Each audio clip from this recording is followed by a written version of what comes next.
सखावत इस्लाम के एक अहम हिस्सा है, क्योंकि जो सखी नहीं होता, बख़ील होता है, उसकी बड़ी मज़म्मत आई है।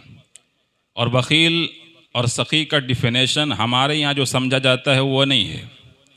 हमारे यहाँ सखी का मतलब जो समझा जाता है कि बहुत बड़ा आदमी हो तो वो सखी है, ऐसा नहीं।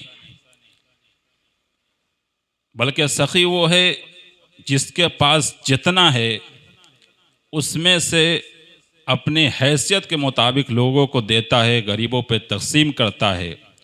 इसे कहते हैं सखावत। अब इसका मतलब ये नहीं कि एक करोड़पति अगर लाख रुपए बांटता है तो 2000 कमाने वाला भी अगर लाख रुपए बांटे तब वो सखी कहलाएगा, नहीं।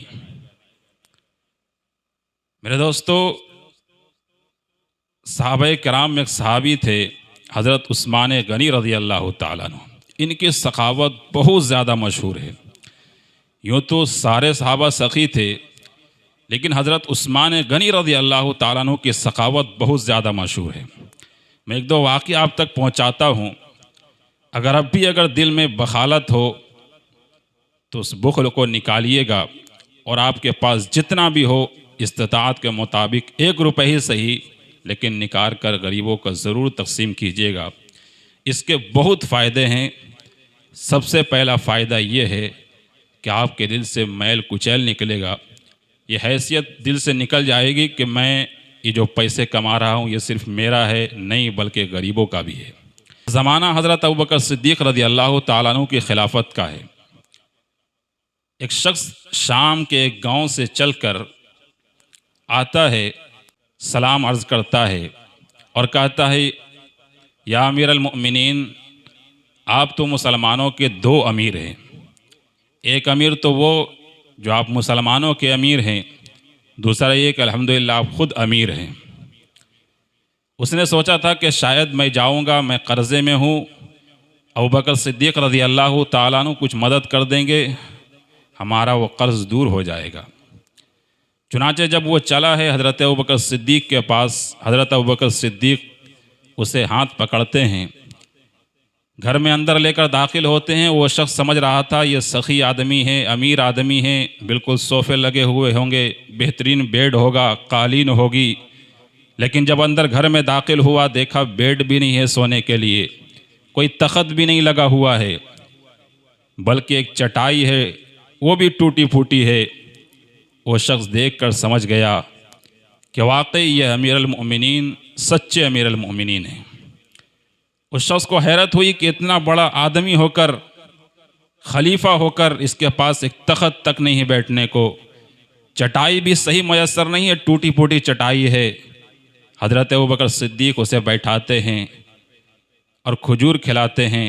और हज़रत अबू बकर सिद्दीक़ रज़ी अल्लाह ताला अन्हु फरमाते हैं कि मैंने भी 2 दिन से पेट में कोई अनाज नहीं डाला है, सिर्फ़ यही खजूर खा खा कर अपनी ज़िंदगी बसर कर रहा हूँ। अभी मेरे पास कुछ है नहीं जो तुझे दे सकूं, जो तू मांगने आया है। वो शख्स कहता है कि कोई रास्ता बताएं। हज़रत अबू बकर सिद्दीक़ रज़ी अल्लाह ताला अन्हु ने फरमाया कि एक काम करो, तुम हज़रत उस्मान गनी रज़ी अल्लाह ताला अन्हु के पास चले जाओ। वो शख्स समझ रहा था कि मेरा कर्ज़े का मामला तो बहुत बड़ा है, हज़ारों दिरहम की ज़रूरत है, तकरीबन 2000 दिरहम और दनानीर चाहिए। तो हज़रत उस्मान गनी अमीरुल मुअमिनीन भी अभी नहीं हैं, तो कैसे दे सकते हैं? हो सकता है 100, 50, 200 दे देंगे, लेकिन इतना बड़ा रकम कैसे मिलेगा? हज़रत अबू बकर सिद्दीक़ ने फरमाया, जा तो सही, उस्मान गनी के पास जाना और अपने कर्ज़ का मामला बताना। वो शख्स कहता है कि क्या आपका नाम लूँ जाकर? अल्लाहु अकबर। अबू बकर सिद्दीक़ ने फरमाया, उसकी ज़रूरत तुझे नहीं पड़ेगी, तू जा, सिर्फ़ ये बताना कि तुझ पे कर्ज़ है और तू मुहम्मदुर रसूलुल्लाह का दीवाना है, आका का मानने वाला है। वो शख्स उठता है, उठकर चलता है, उस्मान गनी के दरवाज़े पर पहुंचता है, सलाम अर्ज़ करता है, जवाब आता है और कहते हैं कि थोड़ी देर रुक जाओ, मैं कुछ काम कर रहा हूँ। चुनांचे आवाज़ आती है कि हज़रत उस्मान गनी अपने बेटे से कह रहे हैं, तुम्हारी क्या हालत हो गई है, तुमने ये क्या कर रखा है कि दूध के साथ शहद भी मिलाकर पी रहे हो, तुम पैसे को बर्बाद कर रहे हो। वो शख्स बाहर से सुन रहा था, उसने कहा कि ऐसे कंजूस आदमी जो शहद और दूध को मिलाकर कह रहे हैं कि पैसा की बर्बादी है, जब अपने बच्चों को ये ऐसा नहीं करने दे रहे हैं तो फिर हमें हज़ारों दिरहम कैसे देगा, हज़ारों दिनार ये कैसे दे सकता है। अल्लाह अकबर। उसे नहीं मालूम था कि कितने बड़े सखी इंसान हैं। वो अभी सोच ही रहा था कि उसके बाद उस्मान गनी तशरीफ़ लाते हैं, उसके बाद चंद जुमले कहते हैं, उस जुमले को सुनकर वो शख्स हैरत में पड़ जाता है। हज़रत उस्मान गनी रज़ी अल्लाह तआला अन्हु आते ही कहते हैं कि भाई माफ़ करना, थोड़े बच्चों को कुछ समझाना था, उसके लिए 2 मिनट देर हो गया। वो शख्स बड़ी हैरत में पड़ जाता है कि इतनी सी बात के लिए ये माफ़ी मांग रहा है। उसे अंदर बुलाया, अंदर बुलाने के बाद अच्छे से बैठाया, खातिर तवाज़ो किया। अब ये शख्स सोच रहा था कि पता नहीं मुझे हज़ारों दिनार और दिरहम कर्ज़ के जो लेने हैं वो मिलेंगे या नहीं मिलेंगे, मेरा कर्ज़ अदा हो पाएगा भी नहीं हो पाएगा। वो शख्स अभी सोच ही रहा था कि खजूर उसके सामने रखा जाता है, शहद और दूध मिलाकर उसके सामने उसको पेश किया जाता है। वो शख्स हैरत में पड़ जाता है और पूछता है कि उस्मान गनी एक बात बताओ, अभी तो तुम बच्चों को डांट रहे थे कि शहद और दूध एक साथ मिलाकर ना पियो। अल्लाह अकबर। जवाब सुनना मुसलमानों, हज़रत उस्मान गनी ने क्या जवाब दिया। हज़रत उस्मान गनी फरमाते हैं कि मैंने उसे इसलिए मना किया था क्योंकि जो अल्लाह ने मुझे माल और दौलत दी है इसलिए नहीं दिया है कि हमारे बच्चे इसमें ऐश करें, हम ऐश करें, बल्कि ये माल और दौलत हमें अल्लाह ने इसलिए इनायत फरमाई है कि मोहम्मदुर रसूलुल्लाह का कोई ग़ुलाम भूखा ना रहे। अगर दुनिया में कोई इंसान भूखा है, उसे ज़रूरत है किसी बात की, तो मैं उस तक वो पहुँचाऊँ, इसलिए अल्लाह ने मुझे इनायत फरमाया है। वो शख्स ये सुनकर हैरत में पड़ गया। अभी वो खा ही रहा था, शरबत नोशी कर रहा था कि खीर उसके सामने लाया गया। वो और भी हैरत में पड़ गया कि अभी तो सब कुछ खाने को बच्चों को मना कर रहे थे, मगर वो समझ गया। उसके बाद उसने अपनी कहानी सुनाई, कर्ज़ की बातें बताई। हज़रत उस्मान गनी ने एक ग़ुलाम को ऑर्डर दिया कि जाओ एक ऊँट लाद कर जो मैंने रखा है उसे ले आओ। लदे हुए ऊँट पे कपड़े, गल्ले, ये वो जितने कुछ ज़रूरियात सामान हो सकती थी वो लेकर ऊँट पे आया। वो बंदा बड़ा हैरत में। उसके बाद उस्मान गनी ने कहा कि ये लो, इसमें मैंने तुम्हारे कपड़े, तुम्हारे बच्चों के कपड़े, तुम्हारी वाइफ के कपड़े, ज़रूरियात सामान जो कुछ था मैंने रखवा दिया है, और 6000 दिनार मैंने इस पे रखवा दिए। उसने सोचा था कि शायद मैं बताऊंगा 1000 दिरहम हमारे कर्ज़ हैं, हमारे ऊपर लोगों को देना है, तो शायद मिल जाएगा। उस्मान गनी दे देंगे 2-4-500 किसी और से मांग लूँगा।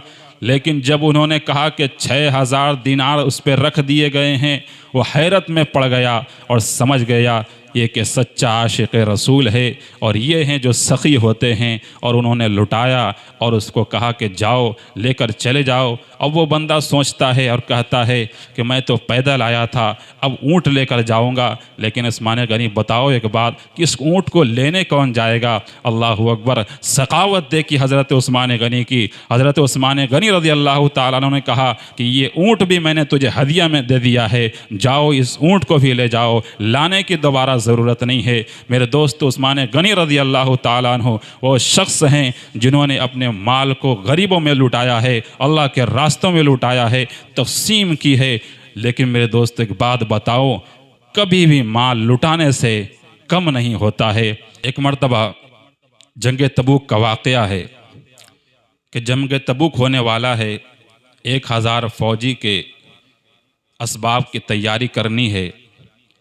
ऐलान होता है, आक़ा करीम सल्लल्लाहु अलैहि वसल्लम ऐलान करते हैं कि कौन 1000 फ़ौजी की तैयारी के लिए कौन साजो सामान देगा।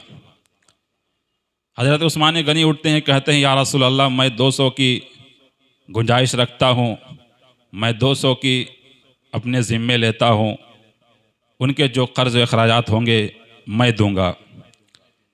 फिर दोबारा अल्लाह के हबीब सल्लल्लाहु अलैहि वसल्लम फिर ऐलान करते हैं, फिर उस्मान गनी खड़े होते हैं, फिर ऐलान करते हैं कि मेरी तरफ से 200 फ़ौजी की।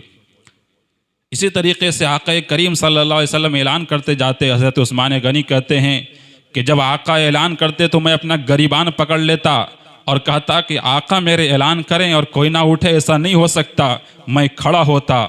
आखिर में 800 को मैंने तय कर लिया कि 800 फौजी की देखभाल करूंगा।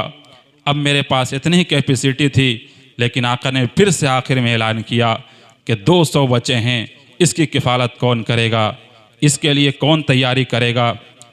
हज़रत उस्मान गनी की सखावत देखिए, इसे कहते हैं सखावत कि ना हो फिर भी तैयार हो जाए। हज़रत उस्मान गनी कहते हैं कि मैंने अपने कॉलर को पकड़ा, गरीबान को पकड़ा और कहा, उस्मान गनी तेरा आका मुहम्मद रसूलुल्लाह सल्लल्लाहु अलैहि वसल्लम ऐलान करें और तू जवाब ना दे। उस्मान गनी ने कहा, या रसूलल्लाह अब ऐलान ना करें, मैं 1000 के पूरे जितने भी होंगे फ़ौजी, मैं सब के लेने के लिए ज़िम्मे तैयार हूँ।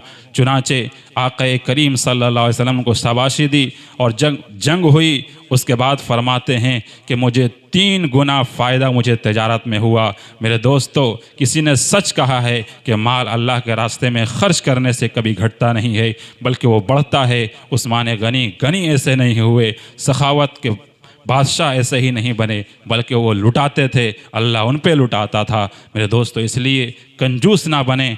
1 रुपये अगर सलाहियत है, 2 सलाहियत है, जितनी भी सलाहियत है गरीबों में बाँटें, तकसीम करें। जितना आप निकालेंगे, तकसीम करेंगे, अल्लाह आपको उतनी ही इनायत फरमाएगा। अल्लाह तबारक व तआला हम तमाम लोगों को सखावत करने वाला बनाए, बखालत से हम लोगों की हिफाजत फरमाए। आमीन।